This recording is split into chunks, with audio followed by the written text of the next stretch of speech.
আসসালামু আলাইকুম রহমতুল্লাহ। আমি Mohammad Rakib Ahmed, founder of learn with Rakib. আজকে আমরা কথা বলবো অ্যাডোব ইলাস্ট্রেটরের পঞ্চম ক্লাস নিয়ে, যেখানে আমরা শিখব ডাইরেক্ট সিলেকশন টুলের মধ্যে যে আরেকটা সিলেকশন টুল ছিল, যেটার নাম হচ্ছে গ্রুপ সিলেকশন টুল, সেইটা নিয়ে। গত ক্লাসেই আমরা এটা শেখার কথা ছিল, কিন্তু গত ক্লাসটা একটু লম্বা হয়ে যাওয়ায় আমি ভাবলাম যে ওই ক্লাসে না শেখায় নেক্সট আরেকটা পার্ট বানাই, তাহলে সবার জন্য বুঝতে সুবিধা হবে। অল্প অল্প করে জিনিস, যারা নতুন তারা আসলে একসাথে এতগুলো জিনিস নেওয়াটা অনেক কঠিন হয়ে যায়। তো আজকে আমরা শিখবো হচ্ছে গ্রুপ সিলেকশন টুলের ব্যাপারে কিছু জিনিস। গ্রুপ সিলেকশন টুলটা যারা আমরা হচ্ছে গ্রাফিক্স ডিজাইন রিলেটেড কাজ করব, বা হচ্ছে আমরা সামনে বুক কভার বা বুক ডিজাইন বা ইন্টেরিয়র নিয়ে কাজ করব, আমাদের এই জিনিসটা খুব বেশি দরকার হবে। যেমন আমাদের এই জিনিসটা, আচ্ছা এই জিনিসটা দিয়ে আমরা কি কি করতে পারি এইটা বললেই এটা কখন আমাদের দরকার হবে এটা বুঝে যাবেন ইনশাল্লাহ সামনে। তো আমরা যদি অনেকগুলা এরকম, আমরা এরকম একটু কিছু বক্স বানাই নিই। আমি যদি এরকম কিছু বক্স বানায় রাখি, এই যে বক্সগুলোকে আমি যদি এরকম করে কন্ট্রোল ডি দিয়ে একসাথে এরকম অনেকগুলো বক্স বানাইলাম। কথার কথা, আমার এরকম যে কোনো একটা অবজেক্ট আছে, বা ধরেন যে কোনো একটা আমি গাড়ি বানাইছি, ওই গাড়িটার মধ্যে এরকম অনেকগুলো জিনিস একসাথে গ্রুপ করে রাখা আছে। গ্রুপ কিভাবে করে এবং হচ্ছে এই জিনিসটা আমি এই ক্লাসের মধ্যে ইনশাল্লাহ শেখাই দেব। তো এই যে ধরেন একটা দুইটা, এই জিনিসগুলো কিন্তু এখনও আলাদা আছে, এখনও প্রত্যেকটা জিনিস আলাদা আছে। তো আলাদা থাকার কারণে আমি কিন্তু এই জিনিসগুলোকে প্রত্যেকটা আলাদা আলাদাভাবেই ধরতে পারতেছি। কিন্তু যখন এইগুলা একসাথে অ্যাড হয়ে যাবে, বা এটাকে বলে গ্রুপ হওয়া ইলাস্ট্রেটরের ভাষায়, গ্রুপটা কিভাবে হয়, এই যে দেখেন আমি যেটাকে গ্রুপ করতে চাই ওই সবগুলোকে ধরে, অথবা আমি এটাকে গ্রুপ করতে চাই এটা ধরে, অথবা এই চারটাকে গ্রুপ করতে চাই এইগুলা ধরে, অর্থাৎ আমি এক কথায় যেইগুলা গ্রুপ করতে চাই সেই একসাথে সব কিছু কিন্তু ধরে, আমি যদি হচ্ছে এখানে গ্রুপ, এই যে এখানে লেখা আছে গ্রুপ, মানে আমি আরেকবার দেখাই, সবগুলোকে ধরে রাইট ক্লিক করে আমি যদি গ্রুপে ক্লিক করি, তাহলে কিন্তু এটা গ্রুপ হয়ে গেছে। কী হয়েছে, আমি একটা ধরলেই সবগুলো নড়তেছে। আবার আমরা এটা কিন্তু আরও এক জায়গা থেকে করতে পারি, আমরা এই সবগুলোকে ধরে এখান থেকে অবজেক্টে গিয়ে গ্রুপ করতে পারি। এটা অলরেডি আমাদের গ্রুপ করাই আছে, তার এই কারণে এটা অ্যাভেলেবল দেখাচ্ছে না। আমি একটু এটা আনগ্রুপ করে দেখাই। আমি আনগ্রুপ কীভাবে করব, ওই সেম রাইট ক্লিক করে যেখান থেকে আমরা গ্রুপ করছি ওখানে ক্লিক করলেই আনগ্রুপ হয়ে যাবে। তো আবার এটাকে ধরি, এইখান থেকেও আমরা করতে পারি, সেটাও দেখাই দিই। গ্রুপ, এই যে গ্রুপ হয়ে গেছে। গ্রুপ করার মানে হচ্ছে যে কোনো একটা অবজেক্টকে আরেকটা অবজেক্টের সাথে অ্যাড করে দেওয়া। তো আবার এটা আমরা খুলতে পারি, এখান থেকেও আনগ্রুপ করতে পারি, অথবা আমরা কিবোর্ডের সাহায্যেও এটাকে গ্রুপ আনগ্রুপ করতে পারবো। যেমন কন্ট্রোল জি, মানে এইগুলা আনগ্রুপ থাকা অবস্থায়, মানে এই যে প্রত্যেকটা পৃথক থাকা অবস্থায় আমি যদি সবগুলাকে ধরে কিবোর্ডের মধ্যে কন্ট্রোল এবং জি একসাথে ক্লিক করি, তাহলে এটা গ্রুপ হয়ে যাবে। দেখেন গ্রুপ হয়ে গেছে। এবার যদি আমি এটাকে আনগ্রুপ করতে যাই, তাহলে কি করব, কন্ট্রোল শিফট জি ক্লিক করলে এই জিনিসটা কিন্তু আনগ্রুপ হয়ে যাবে। এই দেখেন। আচ্ছা, এখন আমরা কিন্তু মূলত শিখতেছি গ্রুপ সিলেকশন টুল। এখন যেহেতু এটা গ্রুপ সিলেকশন টুল, এই কারণে আগে গ্রুপ জিনিসটা বুঝাই নিলাম।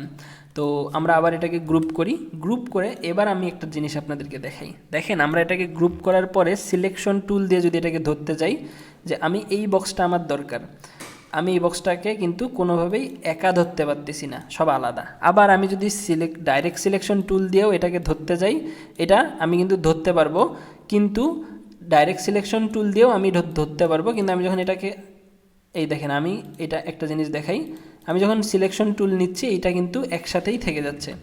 কিন্তু আমি যদি এখানে ডাইরেক্ট সিলেকশন টুল দিয়ে এটাকে বের করে আনি, আমি কিন্তু এই গ্রুপের মধ্যে থেকে এই জিনিসটাকে সুন্দরভাবে বের করে আনতে পারবো। এবং এমন হইতে পারে যে হচ্ছে ধরেন আমি যদি এই কাজটাই ডাইরেক্ট সিলেকশন টুল দিয়েই করতে চাই, তাহলে অনেক সময় এরকম হইতে পারে যে আমার পাথের মধ্যে লাগিয়ে, যে কোনো একটা পাথের মধ্যে যদি লাগে এই পাথটাই কিন্তু টানা হয়ে যেতে পারে। যে ধরেন আমি টানতে ধরছি, তো টানতে ধরে জাস্ট এই পাথটার মধ্যে ক্লিক করে আমি টান দিছি, তখন কিন্তু আমার এই শুধু একটা পাথই নড়াচড়া হইতে পারে। এই কারণে ডাইরেক্ট সিলেকশন টুলের মধ্যে এই গ্রুপ টুলটা অনেক বেশি কাজে দেয়, যে কোনো একটা গ্রুপ থাকা অবস্থা জিনিসকে আমরা চাইলে সহজেই সেখান থেকে আমার যেটা প্রয়োজন ওইটাকে বাহির করে নিয়ে আসতে পারি। আমার এই দুইটা প্রয়োজন, আমি এই দুইটাকে কিন্তু বাহির করে নিয়ে আসতে পারবো। আবার এখন আরেকটা জিনিস দেখাই, সেটা হচ্ছে যে আমি কিন্তু এই যে যদি ডাইরেক্ট সিলেকশন টুল দিয়ে এই গ্রুপের মধ্যে থাকা কোনো একটা জিনিসকে ধরি, আমি কিন্তু সেই জিনিসটাকেই আবার সিলেকশন টুল দিয়ে ধরে রাউন্ড করতে পারবো অথবা যে কোনো জিনিস করতে পারবো গ্রুপ থাকা অবস্থাতেই। দেখেন এটা কিন্তু গ্রুপের মধ্যেই আছে এবং আমি কিন্তু গ্রুপের মধ্যে থাকা অবস্থাতে সিলেকশন অথবা ডাইরেক্ট সিলেকশন অথবা গ্রুপ সিলেকশন যে কোনো একটা টুলকে ধরেই আমি কিন্তু এখান থেকে এই জিনিসটাকে আবার এই সিলেকশন টুল নিয়ে এটাকে আমি কিন্তু রাউন্ড করতে পারতেছি অথবা ছোট বড় করতে পারতেছি অথবা এখানকার মাঝখানে যে রাউন্ড করার অপশনটা আছে সেটা ইউজ করতে পারতেছি। অর্থাৎ আমি এই ডাইরেক্ট সিলেকশন টুল দিয়ে এই মানে গ্রুপ সিলেকশন টুল দিয়ে এই সব জিনিস গ্রুপে থাকা অবস্থায়ও আমি সেইটাকে ধরে সিলেকশন টুল দিয়ে আনুষঙ্গিক কাজগুলো করতে পারবো। তো ডাইরেক্ট সিলেকশন টুলের মধ্যে যে গ্রুপ টুলটা এইটা দিয়ে কিন্তু আমরা আরও একটা কাজ করতে পারবো যেটা সবচেয়ে বেশি মজা এই টুলটার।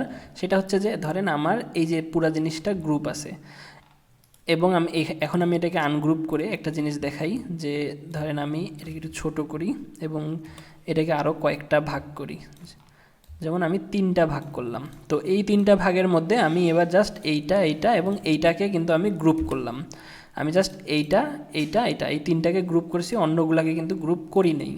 আমি যদি এখন বুঝতে চাই যে ধরেন আমি অনেকগুলো কাজ করতেছি, এখন আমি জানতেছি না যে আমি কোনটাকে গ্রুপ করছি এবং ওই যেটাকে গ্রুপ করছি ওইটা না জানার কারণে কি হচ্ছে আমি ভুলটা ধরতেছি অথবা যেটাকে গ্রুপ করছি ওইটা ধরে আমি টানার সময় এইরকমভাবে উল্টাপাল্টা হয়ে যাচ্ছে। তো তখন আমি কি করব, আমি বোঝার সুবিধার্থে তখন আমি কি করব যে আমি যদি যেইটাকে গ্রুপ করা আছে বা যেই জিনিসগুলো গ্রুপ করা আছে ওই জিনিসগুলোর মধ্যে আমি যদি ডাবল ক্লিক করি তাহলে আমার পুরো গ্রুপটাই সিলেক্ট হয়ে যাবে।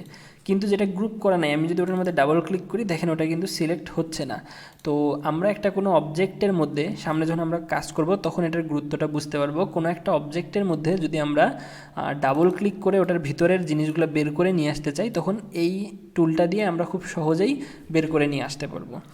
এর সাথে আমি আরেকটা জিনিস আপনাদেরকে শিখাই দেই, এই ডাইরেক্ট সিলেকশন টুল অথবা সিলেকশন টুল এটা মেইনলি ডাইরেক্ট সিলেকশন টুলেরই কাজ যে আমি কিন্তু যে কোনো একটা অ্যাঙ্কর পয়েন্টকে ধরে সেটাকে কাটেও দিতে পারবো। আমি ধরেন এই যে দেখেন আমার এটা 4টা বাহুওয়ালা একটা অ্যাঙ্কর পয়েন্ট ছিল মানে বক্স ছিল, আমি কিন্তু সেটাকে অলরেডি 3টা বাহুওয়ালা করে দিছি, তো 3টা অ্যাঙ্কর পয়েন্টওয়ালা। তো আমি চাইলে আরও একটা কাটে দিতে পারবো। এইভাবে করে আমরা কিন্তু চাইলে আমাদের যে কোনো শেপের মধ্যে থেকে যে কোনো অ্যাঙ্কর পয়েন্টকে আমরা কিন্তু কাটিয়ে দিতে পারি। এই যে এখান থেকে আমি এই অ্যাঙ্কর পয়েন্টটাকে ধরলাম এবং কাটিয়ে দিলাম। এইভাবে করে আমরা কিন্তু যে কোনো অবজেক্টের মধ্যেকার যে কোনো পয়েন্টকে বা যে কোনো অ্যাঙ্কর পয়েন্টকে আমরা কিন্তু সুন্দরভাবে কাটিয়ে দিতে পারি। তো যাই হোক এই ছিল হচ্ছে ডাইরেক্ট সিলেকশন টুলের মধ্যে যেই আরেকটা টুল আছে গ্রুপ সিলেকশন টুল, এইটা নিয়ে টোটাল আমাদের কথাবার্তা। তো আমরা এই জিনিসগুলো আরও সুন্দরভাবে ব্যবহার শিখব যখন হচ্ছে আমরা এই জিনিসগুলোকে ব্যবহার করে বড় কোনো প্রজেক্ট করব অথবা কোনো কাজ করতে যাব অথবা আমরা কোনো বই বানাইতে যাব অথবা যে কোনো একটা জিনিস যখন বানাইতে যাব তখন আমরা বুঝবো যে এই প্রত্যেকটা ছোট ছোট যেই জিনিসগুলো আমরা শিখছিলাম প্রত্যেকটা স্টেপ কী পরিমাণ আমাদের জন্য জরুরি এবং প্রতিটা জিনিস সুন্দরভাবে মাথার মধ্যে বসায় নেওয়া আমাদের জন্য খুব বেশি জরুরি। তো আজকে এই পর্যন্তই থাকতেছে, দেখা হবে ইনশাআল্লাহ নেক্সট ক্লাসে। আসসালামু আলাইকুম ওয়া রাহমাতুল্লাহ।